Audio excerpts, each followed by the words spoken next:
પંચમહાલ જિલ્લાના ગોધરા ખાતે વિશ્વ યોગ દિવસની ભવ્ય ઉજવણી કરવામાં આવી હતી। ગોધરાના પોલીસ પરેડ ગ્રાઉન્ડ ખાતે આયોજિત કાર્યક્રમમાં વહીવટી તંત્રના અધિકારીઓ, પોલીસ હેડક્વાર્ટરના સ્ટાફ, એસઆરપીના જવાનો તેમજ વિવિધ શાળાઓના વિદ્યાર્થીઓએ ઉત્સાહભેર ભાગ લીધો હતો।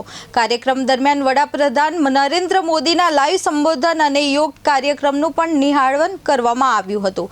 સ્વસ્થ જીવનશૈલી માટે યોગના સંદેશ સાથે ઉપસ્થિત સૌએ નિયમિત યોગને જીવનશૈલીનો ભાગ બનાવવાનો સંકલ્પ લીધો હતો।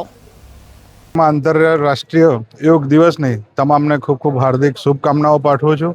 આજનો દિવસ આપણા યશસ્વી પ્રધાનમંત્રી નરેન્દ્રભાઈ મોદી સાહેબના જ્યારે સુશાસનના 12 વર્ષ પણ પૂર્ણ થાય છે અને આજે આપણે રાષ્ટ્રીય યોગ દિવસની પણ ઉજવણી થઈ રહી છે, ત્યારે તમામને એક જ વાત કહીશ કે પોતાના જીવનમાં, દિનચર્યામાં હરરોજ યોગના દિનચર્યા બનાવવી જોઈએ।